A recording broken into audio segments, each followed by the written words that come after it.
After show. All right, here we are. What let's see, what episode are we on? I think we're on 15 of season 5. Wow. Oh, hey, so you just shared that about the dog with the carbon monoxide detector. And I remember, around the time of getting Charlie, you're like, yeah, we can't get a dog because we don't have a backyard. Oh, yeah. Well, now I got a backyard and I got a lease agreement that says that I can't have a dog. So. Oh, well, that makes it easy. Yeah. But I enjoy other people's dogs. That's cool.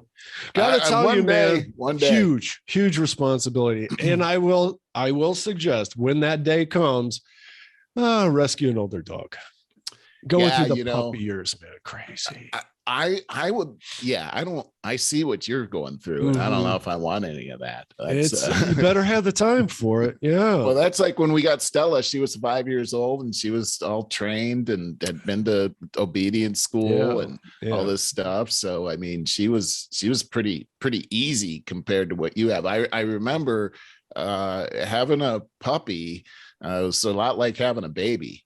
Yes. And he got me up all week in the middle of the night. This morning, I was outside in the snow at 2 a.m, making sure that, he went to the bathroom and stuff. I didn't know. He's just been restless. He's just been getting restless in the middle of the night.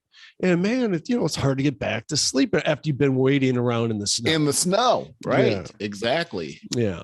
Yeah. So I had a crazy experience with Stella, even where, since she had a really sensitive stomach, and sometimes, she just would have a real hard time. And she woke me up in the middle of the night, and I always knew that it was an emergency if she was like in the middle of the night pacing back and forth and everything. And so I woke up and she was doing that. And when she saw me move, she came over and she was nudging my hand and everything. So I'm like, oh man, I got to take her out. And as I started to take her out, she just let it out and it got all over her carpet and everything. And it was terrible. And anyhow, so because I didn't have a backyard, this is 3 o'clock in the morning. Yeah. I got to take her down to the corner of the street where there's a patch of grass, where the gas station was. Yeah. And so I'm out there at 3 a.m. and I was, as she was pacing around and about to go to the bathroom, I was like, did I get any of that on my hand? Yeah. And I made the mistake of smelling my hand. I did get it on my hand, and it was so horrendous that I actually retched. I went over there at 3 o'clock in the morning, and I'm all,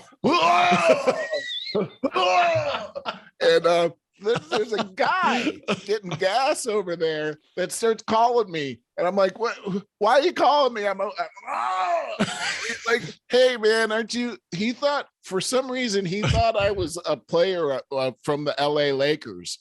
Oh, that's like, so funny.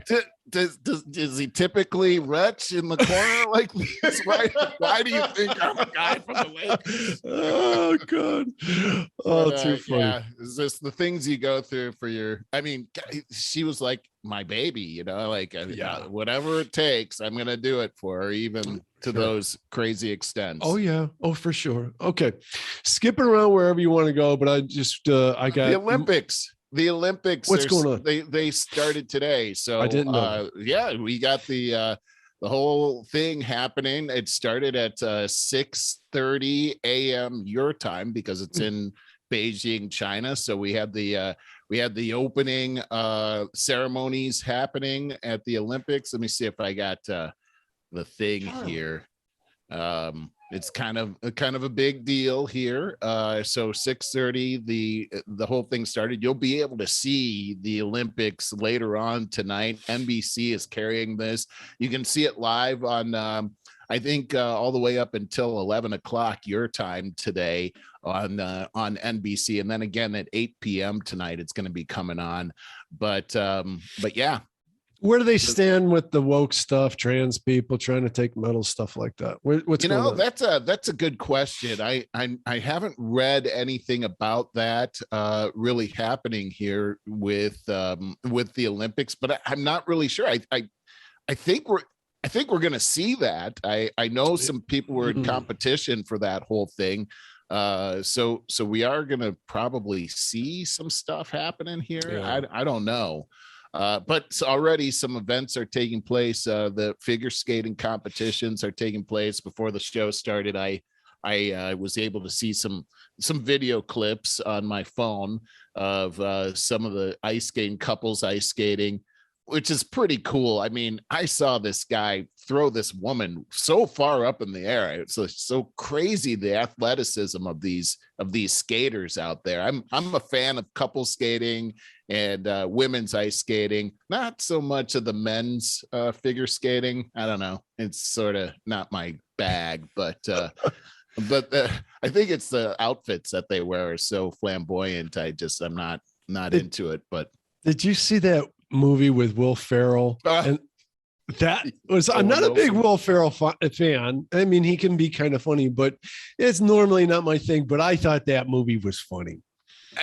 It was. I forgot the name of it, but I thought that was it was so freaking ridiculous, though, which most Will Ferrell movies are. You know, I saw, because we don't have TV, I had to resort to these DVDs, and Elf is one of them, which I'd never seen before. And the reason I never saw it was because it looked so stupid. Yeah. But Anne Marie was insistent that I would like the movie. And sure enough, I did. It was actually it was really super silly. Will Ferrell again. But it was nice. It had like a nice, it just made me feel good. It was one of those feel good movies. I recommend it if you're wanting to have a movie where you don't have to think too hard about the world and everything that's happening, and just kind of get away on a vacation from that. Alpha is a pretty good movie to make that happen. Yeah, we all need that every now and then.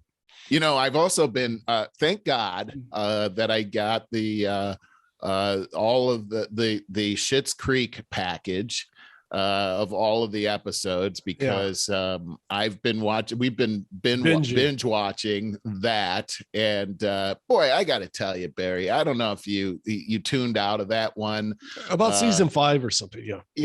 But I'm telling you, the writing in that, I just think, is really clever. And also the whole theme of it is that these people were so self-centered and just so, only really paying attention to themselves, the whole family. Yeah. And this whole tragic situation causes them, I mean, it's the best thing that could ever happen to them. They all start to learn this whole self-sacrificing love, the God kind of love, what they say, agape love. And that's always the thing that just gets me right here, man. It makes me cry for joy. And so every night, Anne Marie and I have watched several of those episodes, and it's a great way to end the day. I agree. For those that aren't familiar, it's Schitt's Creek is the Beverly Hillbillies in reverse. It is the rich family that lose everything, and they got to move to this tiny town of real hillbillies and learn how to be good people. And they're so funny. They're all characters. The characters are funny characters. I thought it was great. Like I said, I just thought it started getting too woke towards season 5 or so, and it's just like I lost interest. I thought it lost touch with its original. I liked them when they were in that tiny motel room. I thought it was so funny because you got the older mom and dad and these 20-something, like late 20-year-old brother and sister that still act like they were, 10 and 11. I thought that was my favorite aspect of the movie. One of the things that I love about it is that these actors, first off, the character development in this show is really good. Each of the characters really brings something to it, and all of them, I mean, they go all out. Some of the scenes where they have some where they're performing something in front of people, they just go all out. There's no inhibitions in the things that they do on the show. I think as actors, they really cheered each other on. Now, of course, it's mostly the best part. I think it's mostly about the kid, the son and the daughter, David and Alexis, and they are terrific. But as the seasons went on, they played up the mom even more in all of her eccentricities, you know. She is Catherine O'Hare. I think she's amazing. I think she won a lot of awards for that. She should have. Just the way that she speaks, who talks like that? But it's really hilarious to me. That's Anne Marie's favorite character. Well, they played her up more and more as the seasons went on. Yeah, she's a great actress, and you know, her and Eugene Levy have been in a whole bunch of movies together for decades now. So they're very used to performing together. Go ahead. He's almost the straight man, don't you think? He really is, which is unusual for him, but he does such a great job at it. Yeah. And just the one of the things that's really great about the show is just the nonverbals, the facial expressions, the way they're moving their bodies, just, and I saw an interview with what's her name, Anne Murphy, that she plays Alexis. And so she's nothing like that character. It was almost disappointing to see her like that, because I love just the way that Alexis mannerisms, the way she moves around and the way she moves her hands and everything, and just she's nothing like that, and it just speaks to the talent that these actors have. I saw a little YouTube video with her because she was so, just like you said, she was so good at that character. I'm like, what is she really like? And I looked up a YouTube video, and she was talking about how she developed the character. And she's like, well, if you look at Kardashian or Hilton, like Paris Hilton, she's always doing the floppy wrist thing with one hand. And she goes, well, what if I do it with two hands? And she always did that. She's got these two floppy wrists all the time. That was where it kind of came from. And it's priceless. I mean, her take on that character is priceless. But Eugene Levy's son, is it David? Dan Levy. Dan. Yeah. Always my favorite character in that show. Almost everybody's favorite. Terrific. Talk about priceless mannerisms and expressions. Yeah, on his face and all that. This is so great. But even the townspeople in that show. Yeah, too, that dirty guy. What's his Chris Elliott. Yes. Oh, he's so good on there. He's fantastic. Yeah, because he's the irony part. He's exactly the opposite. The mirror. Yeah, the mirror image of them. Yeah, great. It is, right? It's great. And just the chemistry between all of them is just really, really priceless. They put together a great cast. And did they wrap it up? Yeah. That ended. I can't remember what season they ended, but it wrapped up, and it's sort of like I won't ruin it for anybody. I won't, because I'm going to go back and watch the last several episodes and see how they wrap it up. Yeah. I think you'll like it. It's the whole thing. It's a feel good thing. I by the end of the show, I've almost every single episode I've cried for joy. Oh, no kidding. Just a really good thing. It's not for everybody, I gotta say. Not for everybody, but I've fallen in love with these characters. Yes. It's really pretty cool. I think Dan Levy really was a big, he's the big writer of this whole thing. Yes, I think he was the originator of the whole show. Yeah. And so what a great job. I hope to see more of his stuff out there. Yeah, I heard that he was doing a lot of other stuff too. And it's kind of like I said, it got too woke for me as it went on. And I know that he made this quote about, he was bringing all kinds of awareness to, I don't know if it was gay or pan. I think pansexual is the term that they use. Oh, yeah. And, whatever. But that's where it was like, dude, I didn't care about, I gotta say, that's the part that I struggled with myself, but then I just kind of got over it. You know what I mean? And I could see it for there was a bigger picture that I was seeing there, but I hear exactly what you were saying. Because as soon as that started happening, I was like, oh, this is what Barry was talking about. But I kept watching it. And it got centering on that. So that's where I was like, man, I hate being manipulated. I didn't care about this. I love the characters as they were. But anyways, let's get on to some. I wanted to get this off my notes. So just like last couple of days, news comes out, Starbucks raises their prices yet again. They just went through a big price increase in October of last year, a few months ago, and found no sales reduction. So they're like, hey, let's do it again. And why are you buying $6 cups of coffee at Starbucks? I don't understand. What is it? I don't understand it either. And I'm victim of that too. Cause I when I want to really treat myself, I go and get a Starbucks and I'm thinking, why am I doing this? I like Panera much better. Do you have Paneras out there? Yeah, we do. And okay. Man, I had now I can't remember the name of the place, but I went to a different place recently and I had I like a vanilla latte and I had a great vanilla latte, like that. Oh, sweet stuff. No. Yeah. I just like regular coffee. Yeah. But that's why I like Panera's coffee. I think it's better coffee, but you go for those designer drinks and people do that like every weekday and have like an $80 a month bill. Yeah. Yeah. They don't even think about it. I remember talking to somebody and this was a long time ago. And I said, hey, you want to go to Starbucks? And he goes, no, I'd rather send my kid to college.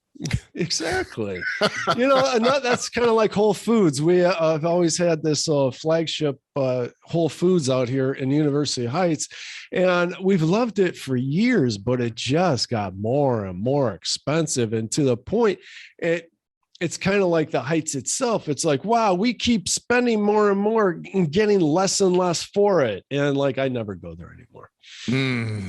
Yeah, well, you're probably better off. There's something very addicting about the whole thing, and I'm not really sure what it is. You mean Whole Foods? Coffee. You're back to this Starbucks. Whole thing. Yeah, even the Whole Foods.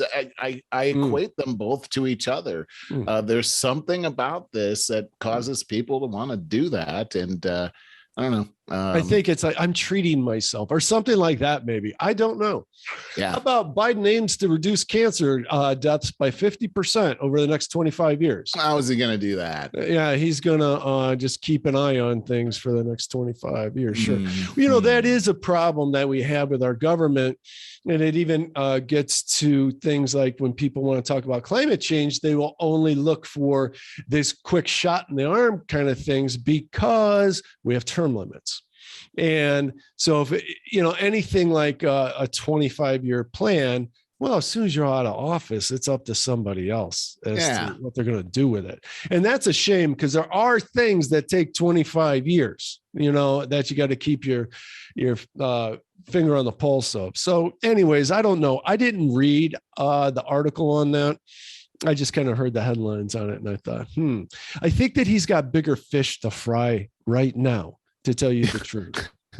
I would wholeheartedly agree with you. And one of the big deals that's happening right now is with you mentioned it earlier, is the whole thing happening at the Ukraine border. And Joe Biden has ordered thousands more troops over to yesterday, 3,000. And that's a pretty big deal that's happening right there. He said that there will be, I don't know if these are the exact words, but serious repercussions if Russia were to come across that border and do an invasion. There was a big UN Security Council meeting that happened this week, and there's a lot of fireworks went on with the Russian ambassador and delegate to the UN saying that this is all hearsay. We don't actually have 110,000 troops amassed on the border. This is the US trying to whip up European nations into a frenzy against Russia. And then their foreign counsel from Russia ended up making a statement about the 110,000 troops that are at the border. So which is it? This is all, like you said earlier, very reminiscent of the 1939 all over again. But my understanding is that this all came about as NATO was considering bringing the Ukraine into the NATO organization.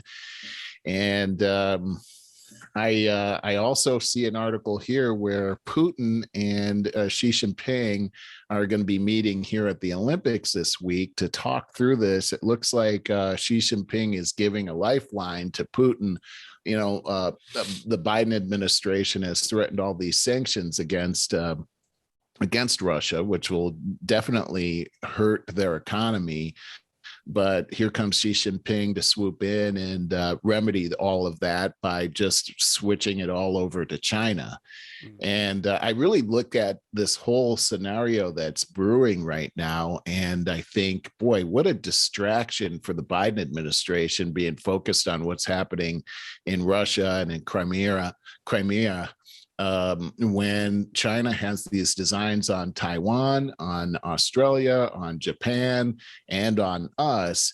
And here's China keeping us busy by, hey, we'll just fix this up for you, Russia. Go ahead and invade the Ukraine. It seems like they've got us pitted against each other. And, you know, I would say to Russia, don't trust China. They're going to eat you too. This is a mess. This is a gigantic mess that's happening right now. I never know what to think or believe. I never know what the information, if I'm getting real information. You know, we can have presidents bombing certain countries with drones and find out 2 years later that we just got total misinformation on that. I don't know what Ukraine's government is like. I don't know what the people are like. I've heard that the Ukrainians care a lot less about the Russian invasion than we do, that we care more about it than the Ukrainians do. I don't know. So I don't know if there's a domino effect at work here, that if we let, I don't know why Russia really feels compelled to risk world war, invading Ukraine. Why? There's certainly some reasons. I don't know. So what I'm saying is, any kind of opinion I would state here would be admittedly out of a lot of ignorance. I don't know all these things. You know, what's really interesting, back to the 1939 thing, is that, you know, under the Soviet Union, and remember, Putin is an ex-KGB agent, under the Soviet Union, the Ukraine was a part of the Soviet Union, as well as what's called the Eastern Bloc. You know, countries like Romania and Crimea and all of those countries over there were a part of the Soviet Union. And much like Hitler invading Poland before the end of World War I, much of Poland was a part of Germany, and Czechoslovakia and many of these nations that Hitler used as a pretext to invade these countries were because they were once a part of Germany. Well, now you're seeing Putin doing the same kind of thing. They have designs on what they once were, and they're using any kind of an excuse to take those territories back. Well, they already took Crimea back. That was a part of the Soviet Union, and the Western powers did nothing about that to protect those people, much like the appeasement of Hitler that happened in the 1930s when he took over Czechoslovakia. So we're seeing, once again, Hitler history repeating itself. We're seeing this playing out on a big picture right now. The real bad guys, I mean, Russia is no friend of ours, but China is much bigger and much more of a threat to us. And unlike Hitler's Germany, and unlike the Soviet Union, China is much stronger, has much deeper pockets, and we are tied in with their economy much deeper than any of these other countries were. So this is becoming a ginormous thing that can't be ignored. And it's also very interesting to see how this is starting to become mainstream. The threat is starting to become mainstream. We just had a speech by Christopher Wray, the director of the FBI. He was at the Ronald Reagan Museum over the weekend, giving a speech about the threat that China is to the United States, and particularly against our economics and our businesses, and how they're stealing our intellectual property and different methods that they're using to steal our intellectual property, which is ultimately putting businesses out of business and putting American people out of a job, which ultimately can kill a nation.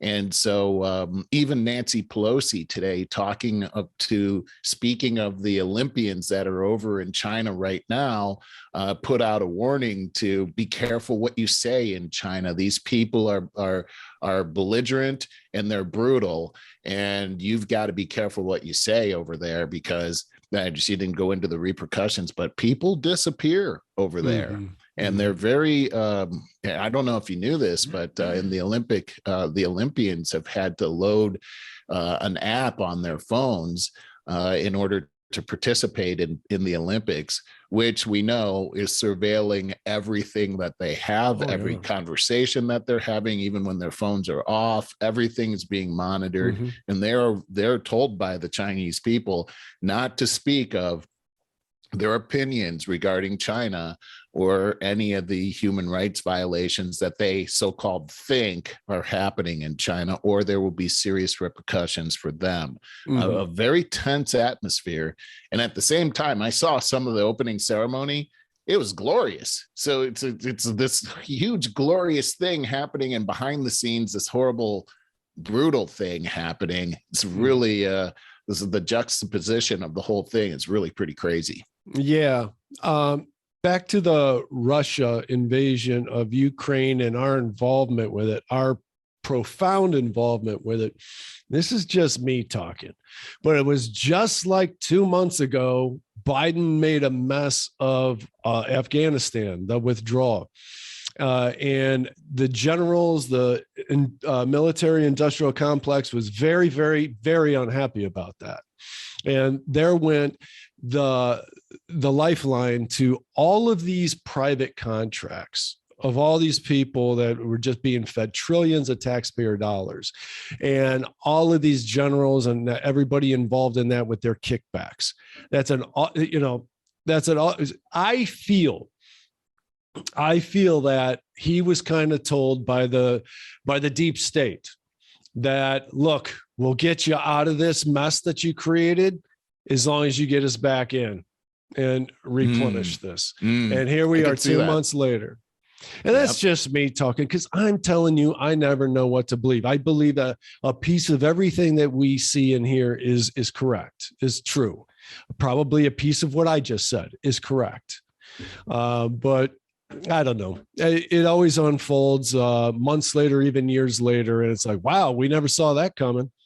No, but I think what you're saying, I think there's truth to what you're saying here, and you just keep an eye on it. And you're right. These things sometimes we never know about these kinds of things, but it's common sense, though. What you're saying is that there's the military industrial complex. There's a lot of investors that are making a lot of money off of this. And this is why we've been at war for the last 25 years or so. It has made a lot of people rich. They siphon the money right out of us.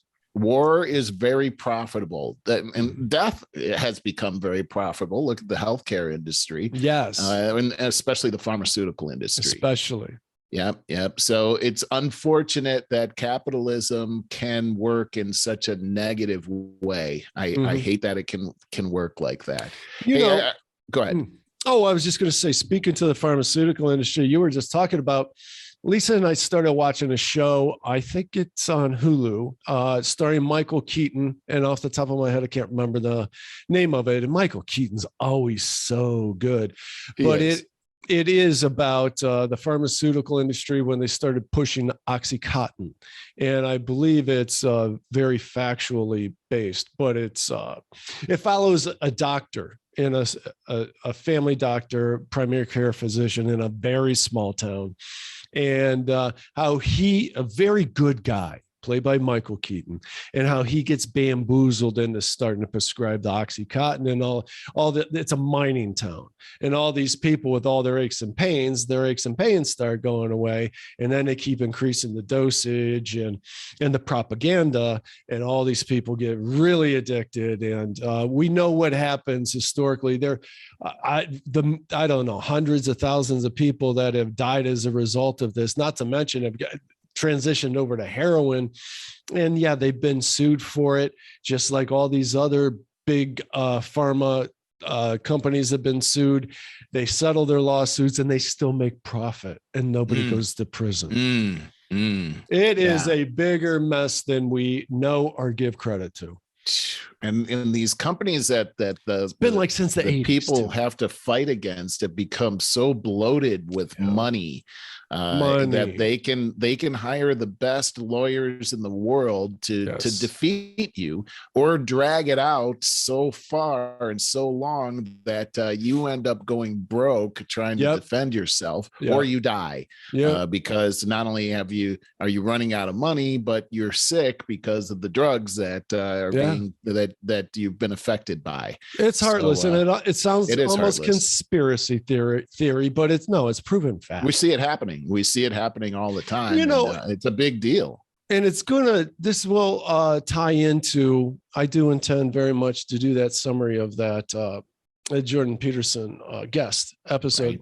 Right. And he talks about how the pharmaceutical, not just pharmaceutical, the entire health and science community in America has been doing these kind of things. We've earned the distrust over decades and decades, from the 30s, the 40s. We've talked about the mind control experiments, electroshock therapy, LSD, and other psychedelic experiments that health and military medical community in the United States have done on our citizens over the years. And we act like, that was the distant past. No, it's always being done. We're always killing our own population and justifying it and letting it go. And it always comes back to the almighty dollar, just as you just illustrated. Yeah. It's unfortunate the way that that's happening out there. And the more that people can be aware of this, the more that they can avoid the pitfalls of this whole thing, because it's sort of the same thing that's happening over and over and over again.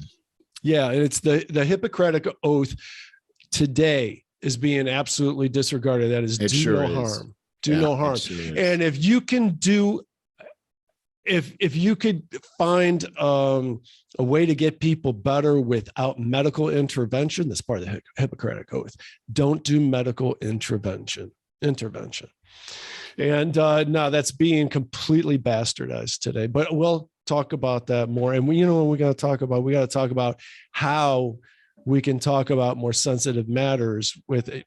We got to get off YouTube for those things. YouTube is just big player in censorship. And hey, it happens on Spotify and other things too. We can get deplatformed there too, but not to the extent that YouTube is doing these days. Yeah, I agree with you. Hey, I got a couple of things here that I wanted to bring up. One of them is this. There's some kind of funny that. I mean, if it wasn't so serious, it would be funny. But here's one. I actually want to show a picture of this. Let me pull it up first. All right. So this is the new emoji on your iPhone, the pregnant. Oh man! All right, describe at least big tech and the Nasdaq. Describe this for people that are listening and not viewing this. So let's see. I mean, you can just see it right here. It's Apple has come out with a version of the emoji that was just released on the new update for your phone. So if you just did your update, you're going to find this new emoji. There's the pregnant woman right here, but there's also the pregnant man, and because that's the common woke thing. Men get pregnant on the Immaculate Conception, I guess you could say.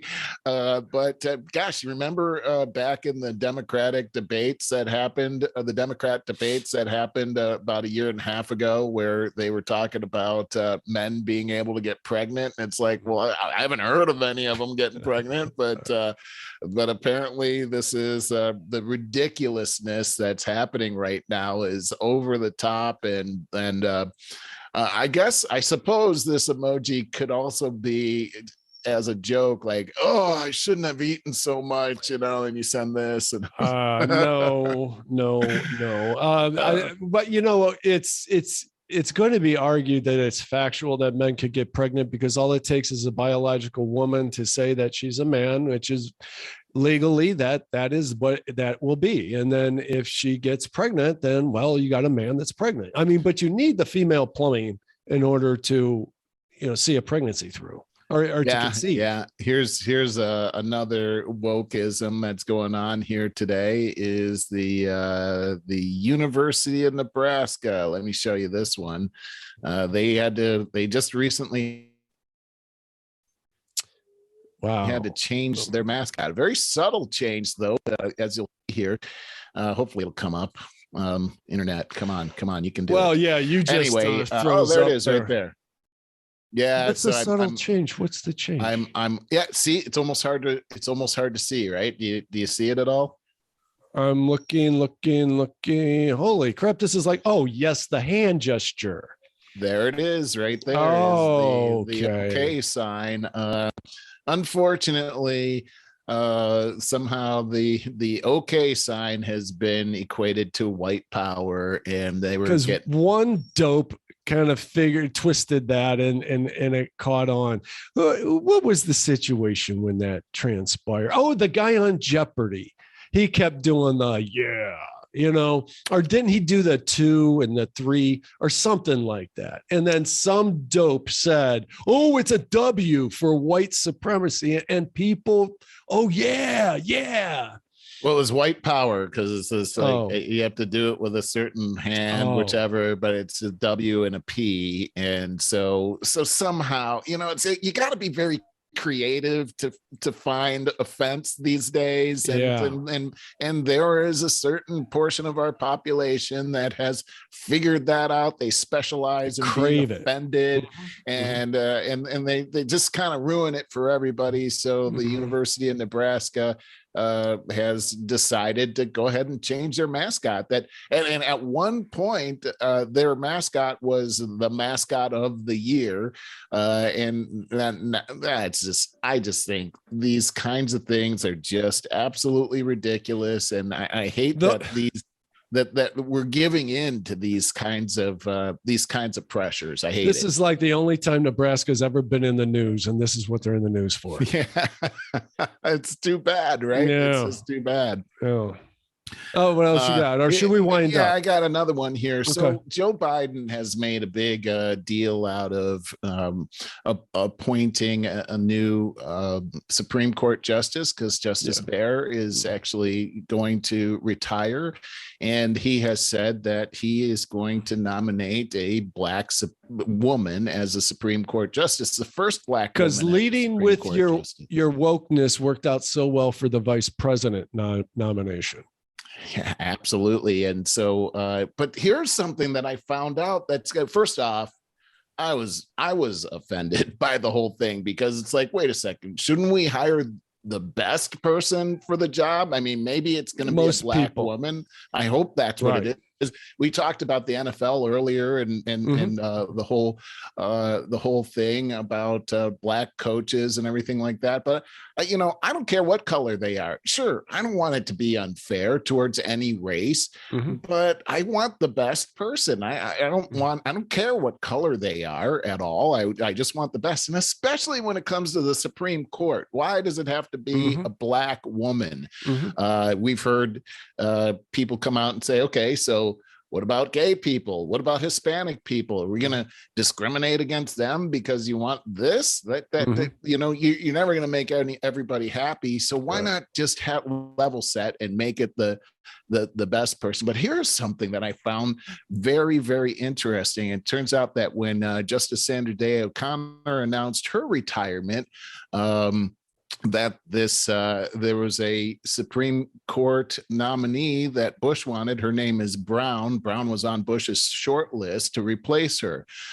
She would have been the first black woman ever nominated to serve as Associate Justice on the Supreme Court, but Biden appeared on CBS's Face the Nation to warn that if Bush nominated Brown, she would face a filibuster. And he says, I can assure you that there would be a very, very difficult fight, and she would probably be filibustered. And it's pretty funny because what Joe Biden threatened was unprecedented. There was never been a successful filibuster of a nominee for associate justice in the history of the republic. Biden wanted to make a Black woman the first in history to have her nomination killed by a filibuster. And Bush eventually nominated Alito for the Supreme Court justice as a result. Now, today, Biden calls the filibuster a relic of the Jim Crow era. He threatened to use it to get rid of a Black Supreme Court justice, but he threatened to use that relic as a tool to keep the Black woman who actually lived under Jim Crow off the highest court of the land. This woman grew up in the South. They were living in, she grew up during the era where Jim Crow actually did exist. And the irony is now that he wants to get rid of the filibuster and claim credit for putting the first Black woman on the court. Listen to this. There were many conservatives on Bush's short list whose legal philosophy Biden opposed, but Biden only promised to filibuster the one Black woman. Why? Perhaps the clue lies in another confirmation fight that Biden helped wage. In 2001, Democrats blocked the nomination of Miguel Estrada to serve on the U.S. Court of Appeals for the D.C. court. According to internal strategy memos obtained by the Wall Street Journal, they targeted Estrada at the request of liberal interest groups who said Estrada was, quote, especially dangerous, unquote, because, quote, he is Latino and the White House seems to be grooming him for the Supreme Court appointment. They didn't want Republicans to put the first Hispanic on the Supreme Court. So Biden and his fellow Democrats killed Estrada's nomination. The first appeals court nominee in history to be successfully filibustered. It paid off when President Barack Obama nominated Sonia Sotomayor as the first Hispanic justice. Isn't politics. That sick? Yeah, it's typical politics. Hypocritical. Like so this whole thing, you're gonna appoint the first Black Supreme Court justice for what? Not for Black people, but to score points for your team. And I think that everybody should know what's really happening, what the real story is here. I don't remember who said this over the last couple of days, but somebody made a great point and said, Biden, stop being a phony. Stop doing, you about-faced yourself and started being led by the woke movement. You're a one-termer. Act like a one-termer. Do what you want to do and run through there and get the hell out and leave your legacy. I think that's brilliant advice. He should listen to that. He should hear it. He should, but he never will. And I don't think the guy's that coherent. I don't think he's smart enough to do it. Yeah, exactly. Right. Yeah, it's too bad. Well, anyway, that's all I got. All right, dude. I should wind up. You probably can't hear it. Charlie's been whining. Oh, yeah. Great. I have at 3:30 this afternoon, just a few hours. I am unveiling 3 different proofs of book covers for an author. Yeah, they're how really cool. Like I can't wait to show them to you in the audience, and I probably next week, but I got to show them to the client first. You know what I mean? Yeah. It's a really good book too. I'll tell you about it next week. Looking forward to that. Covers are cool. Yeah, neat. I love it. And I've really enjoyed doing this. And I'm supposed to have the public unveiling of the Syndicate of Sounds tonight at the Music Box. But with the weather being as crazy, the roads as bad as they've been, I don't know if that's going to happen. I'm going to have to find out on that. I've had a very busy week, a lot going on, a lot of great stuff. I mean, I'm having a ball. Good. Good. And I haven't even told you about the rebranding of this company that I'll be discussing later this afternoon as well. Right on. Yeah. Wow. Good for you. We'll get to it and have yourself a great experience today and a great weekend too. Barry. Yeah, you too, buddy. Really great to have you back. Missed you. It's great to be back. Yep. Cool, missed you as well. All right. Love brother. You, bro. Love you too, man. Bye. All right. Bye.